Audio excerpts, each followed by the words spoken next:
So let's take the group SU2. Okay, so the SU2 group consists of 4x4 complex matrices. So U, not 4x4, 2x2. So these are 2x2 complex matrices, right? Which satisfy the following conditions. That it must be unitary, that if you take the U dagger, then it must be equal to U inverse. And if you take the determinant of U, then that must be equal to 1. This is how, these are the three conditions that define the SU2 group. Okay? Now, I'm going to claim that SU2 as a manifold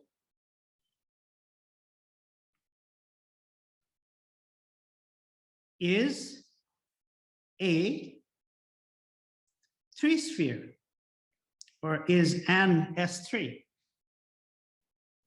Okay? So that means that the dimension of SU2 is 3.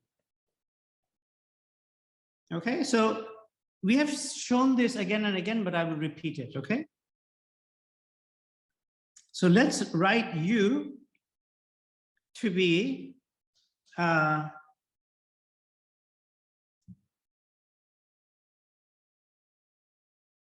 in terms of, you know, alpha, beta, gamma, delta, where these are all complex numbers, okay?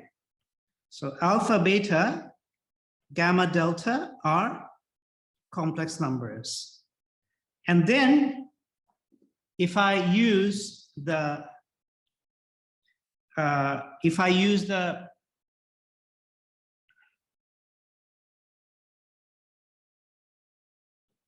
condition that U dagger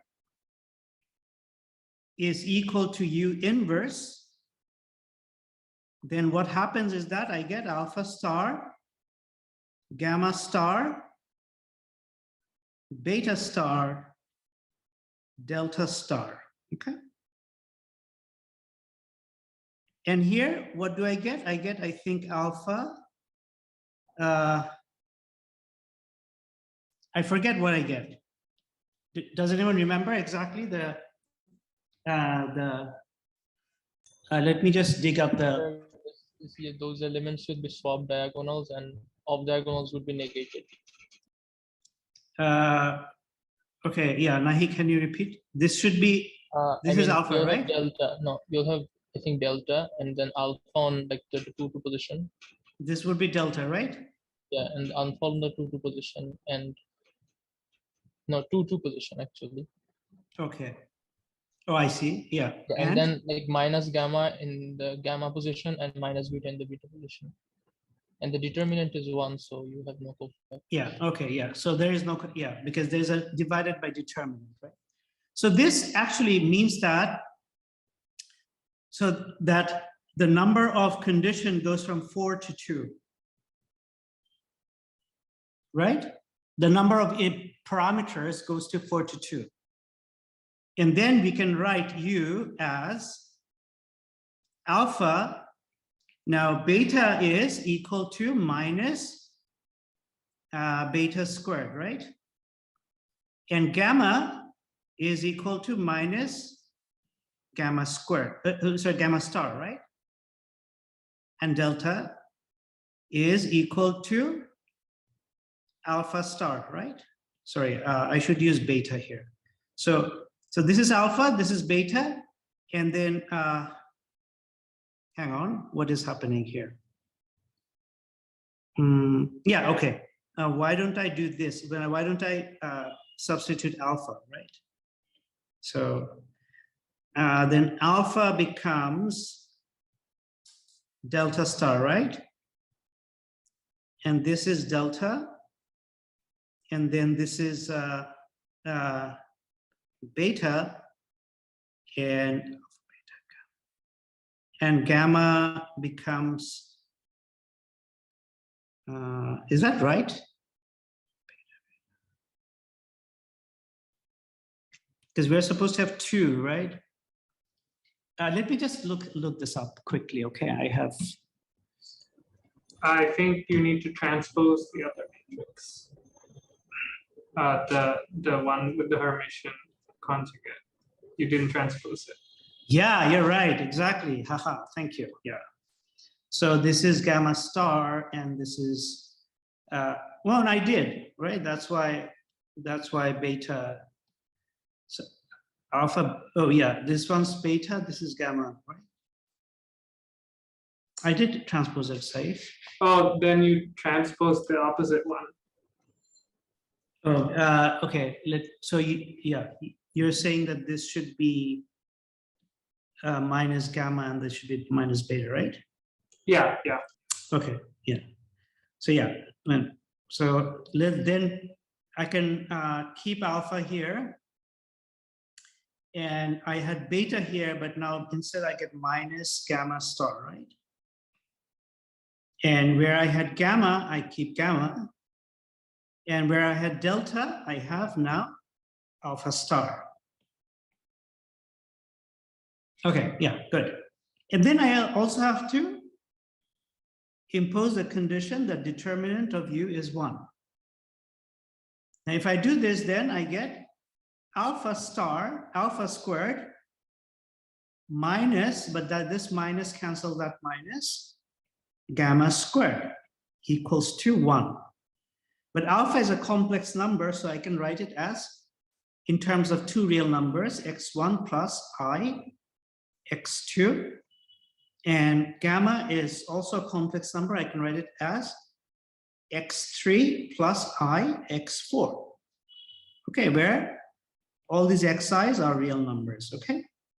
So if I now rewrite this equation in terms of x's, I get x1 squared plus x2 squared plus x3 squared plus x4 squared is equals to 1.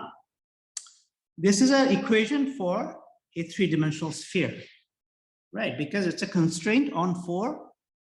Yeah, and so it cuts down the number of independent parameters to 3. So does that convince you, Abdullah, that SU2 is a 3-dimensional manifold called S3? Yes, sir. Okay, good. So now, since SU2 is a unitary matrix, that means it's U. If I write U as, I can write e to the power I, 3 parameters. Let me call those theta A, TA. So there's a sum over A. A goes from 1 to 3. Okay, this is our formula for bridging. Let's write this as G. Okay. So since determinant of G must be 1, that means the trace of these matrices must be 0, right? These are equivalent statements. The other thing is that since G dagger is equal to G inverse, what is G dagger? It's E minus I theta A. Theta is a real number. So the dagger will be on the T. And this is equal to G inverse. G inverse is e to the power minus I theta A TA. Okay, so if you take the log of this and use the fact that all these the TAs are linearly independent, we get that TA dagger is equal to TA. So we get that TA dagger, that these are Hermitian generators, and that the traces are 0. In 2 by 2 dimensions, there are only 2 of these matrices. Sorry, 3 of these matrices, and they are proportional to the Pauli matrices. So we can choose our TAs to be the Pauli divided by 2. Okay, the factor of half is conventional, consistent with quantum mechanics. Okay, now using you can show that this, matrices satisfy this algebra. So this is the angular momentum algebra. So now, suppose there's a very beautiful formula, which is e to the power I theta a. If this is a Pauli sigma a by 2, then this is actually equal to, and you can prove this. This is part of your assignment, I think, that this is actually cosine of, how should I say this?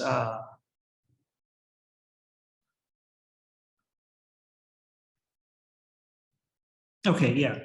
I think the way to write this is, so this is easier to prove when there's only one of the parameters. So let's just take, but another way to show this is that if you have theta A is, say, theta 1, theta 2, and theta 3, then what you can do is that you can say, okay,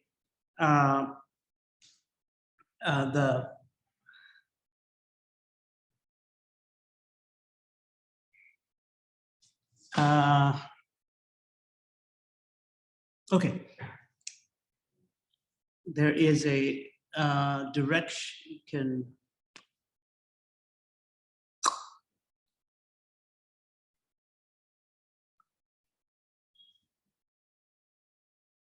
Right. What you can do is that you can represent it in terms of a vector, which is a unit vector. So the unit norm means that these 3 parameters, only one is independent, and a direction.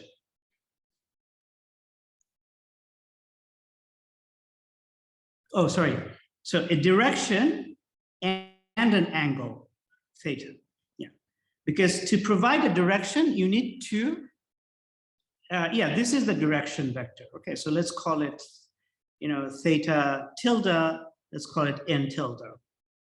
And so this is essentially saying that, any combination of rotation can be thought of as one rotation around some axis. And there's a theorem by Euler that, allows that to happen. So let's not, get bogged down in that, but the point is that you can write this in a very beautiful notation where this is cosine of n, I think it's n dot theta,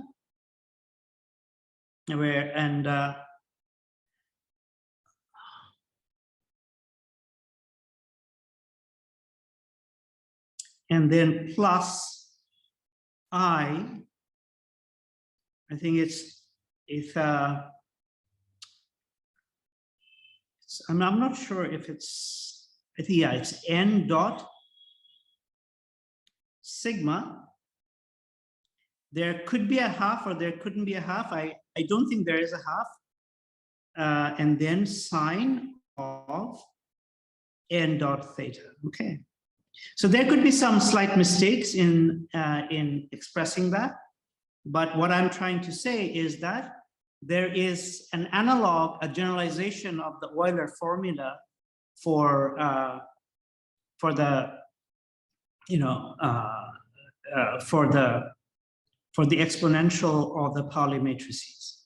So what, the details are not important. What's important is that given a point on your manifold S3, we get an element U, or let's call it G. We get a group element G in SU2 by this method. Okay? Abdullah, does that explain at a very sort of mechanical, operational level what's a you know, what's the relationship between a Lie group and a Lie group element and a Lie algebra element?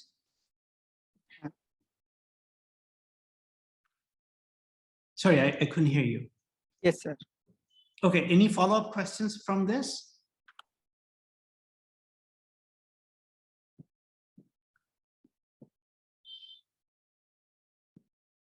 Okay, মানে এই দুইটার সাথে মানে আমরা মানে এই রিলেশনটা দেখাইতে চাচ্ছি কেন?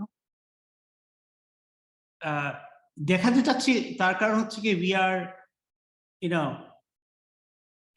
you asked the question, what is the relationship between a group, Lie group and Lie algebra, right? That was your question. Yeah. So a Lie group element is labeled by a point on a manifold. Okay, and that point on the manifold is given by, in this case, 3 numbers given here. Okay, so if I give you 3 numbers, these are 3 angles, right? There is no way a priority to turn that into a matrix. You want to turn that into a matrix, right? You want to turn that into, you know, I'm just giving you the coordinates on a manifold, but you want to turn that into a matrix, which is part of the group, right? So do you think that's so that is the problem that we want to solve? Do you understand that? Yes, sir. So the way to solve it is that there's a bridge, which are the generators. Okay.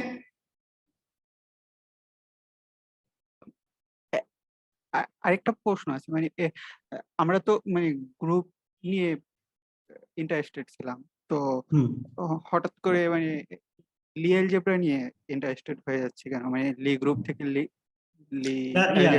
Yeah, that's a very good question. So what is Lie algebra? So if you have like a group, you know, we have a group is some manifold, right? And on that manifold, there is some identity element 1. Suppose it's here. So what the Lie algebra is telling you is it's giving you the direction, the orthonormal direction around that identity element. And we want to find the representations of, so we want to find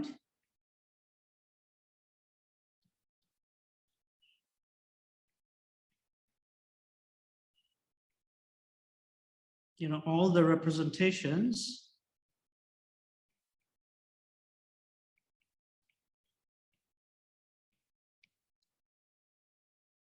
of a Lie group, right? So for example, we have SU2. SU2 হচ্ছে গিয়ে 2 by 2 matrices, right? But there could be a 10 by 10 representation of SU2, and there is. Okay, there could be a 10 by 10, there could be a 155 by 155 representation. Suppose you have a quantum mechanical system which has that many degrees of freedom somehow, and you're rotating it. So you'll have to find the appropriate matrix that acts on that system. So how do we do this? The way we do this is we first find the representations of the Lie algebra. Okay, we first find the representations of the Lie algebra. And once we have found the representation, suppose we already found a representation called the adjoint representation, right? Which I called FA. So once I find that representation, I can find the Lie group element by just using our formula to bridge. Okay, so if I find the representation of the Lie algebra, I get the representation of the Lie group. Okay, that's a very good question. But does it answer your question? হ্যাঁ বুঝতে পারছি Okay. Okay, who is next? I think Farhan came, it has a question, but other people had some questions before that. So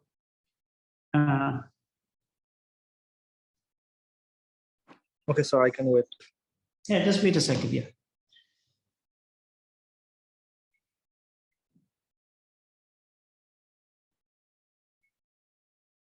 Okay. If there is no other question, then we can ask take Farhan. Sir? Yeah.